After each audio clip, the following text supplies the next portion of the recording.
Ya Nabi salam alaika.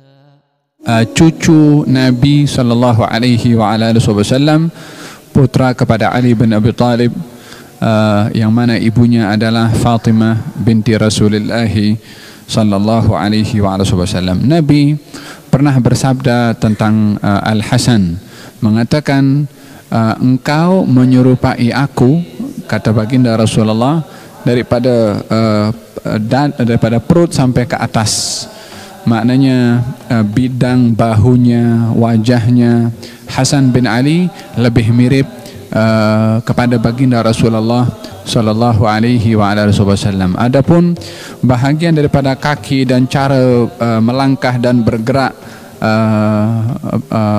Rasulullah, yang lebih mirip dengan Rasulullah adalah Sayyidina Husain bin Ali bin Abi Talib, sehingga seakan-akan baginda Rasulullah sallallahu alaihi wasallam membahagikan kepribadian beliau kepada Al-Hasan daripada bahagian daripada pusar sampai ke atas dan daripada pusar sampai ke bawah, menyerupai Sayyidina Husain, menyerupai baginda Rasulullah sallallahu alaihi wasallam. Katanya Hasan bin Ali meriwayatkan, Sa'altu Hind bin Abi Halah an masyihi sallallahu alaihi wa alihi wasallam. Saya bertanya Hindun bin Abi Halah. Saya ingat sudah bahaskan dalam bab yang lalu, siapakah Hindun bin Abi Halah? Hindun bin Abi Halah ini saudara kepada Siti Fatimah, lain ayah. Hindun bin Abi Halah saudara Siti Fatimah, lain ayah. Siti Fatimah binti Rasulullah, Hindun bin Abi Halah, tapi ibunya sama. Ibunya Hindun Siti Khadijah, ibunya Siti Fatimah Siti Khadijah. Siti Khadijah pernah menikah dengan orang lain sebelum menikah dengan Rasulullah sallallahu alaihi wasallam dan mempunyai anak selain daripada perkahwinannya dengan junjungan besar Nabi Muhammad sallallahu alaihi wasallam. Di antara anak angkat Nabi yang merupakan anak kepada Siti Khadijah adalah Hindun bin Abi Halah. Hindun bin Abi Halah beriman kepada baginda Rasulullah sallallahu alaihi wasallam dan dikenali beliau ini sebagai seorang yang wasaf, seorang yang tepat di dalam memberikan sifat. Maka Hasan bin Ali bertanya kepada mak saudaranya, yakni Hindun bin Abi Halah, tentang cara berjalan Nabi Muhammad sallallahu alaihi wasallam. Katanya, faqala kana yamshi takafiyan wa yakhtu haunan. Nabi berjalan laju, wa yakhtu haunan, dan melangkah dengan tenang, tidak gopoh. Dhari'ul mishyah, langkahnya itu cepat.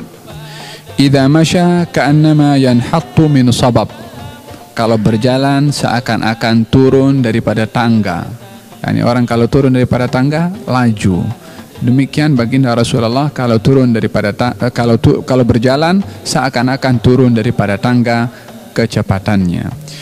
Dan ini menunjukkan kekuatan seseorang bila mana berjalan laju, dan juga menunjukkan seseorang berjalan itu tertumpu ketika berjalan berbandingkan kepada orang berjalan yang tak tentu arah atau tak punya tujuan.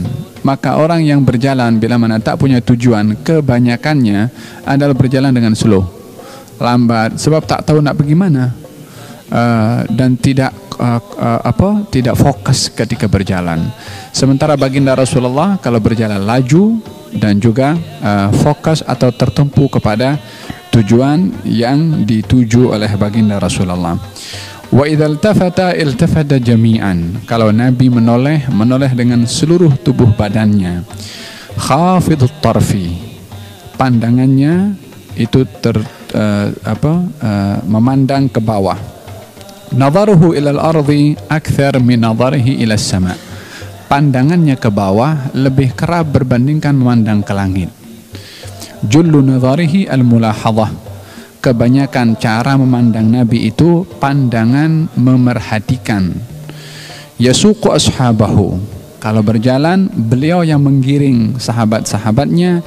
Yabtadiru man laqiyahu bisalam, memulai kepada siapa yang dijumpai dengan memulai dengan salam. yakni Nabi dulu yang mendahului yang lain di dalam mengucapkan assalam.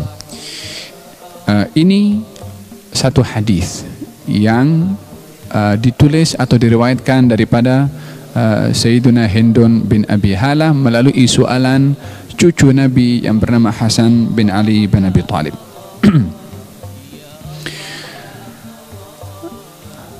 Dalam kata-kata Sayyiduna Hindun bin Abi Hala menceritakan tentang cara berjalannya Nabi itu adalah laju. Di dalam Al-Quranul Karim, Allah Subhanahu wa Ta'ala menggunakan jalan, lafaz jalan dengan pelbagai. Terkadang Allah Subhanahu wa Ta'ala menggunakan kalimat jalan itu dengan bentuk perjalanan yang dipuji. Ada kalanya Allah Subhanahu wa Ta'ala menggunakan kalimat jalan dalam keadaan yang dicela. Ada kalanya Allah Subhanahu wa Ta'ala menggunakan kalimat jalan untuk menunjukkan qudrah ilahiyah kepada gerakan jalan.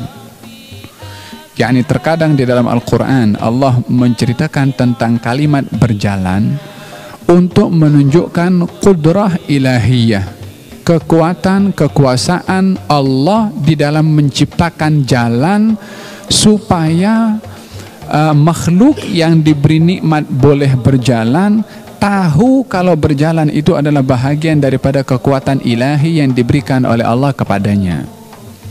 Allah Subhanahu wa Ta'ala berfirman ketika menceritakan tentang kepelbagaian makhluk, katanya faminhum man yamshi ala batnihi, ada di antara makhluk yang berjalan dengan perutnya. Siapa makhluk yang berjalan dengan perutnya? Ular ataupun juga ikan. Faminhum man yamshi ala batnihi, di antara makhluk berjalan dengan perutnya. Kemudian wa minhum man yamshi ala rijlain, ada juga makhluk yang berjalan dengan dua kaki. Manusia, burung pun berjalan dengan dua kaki.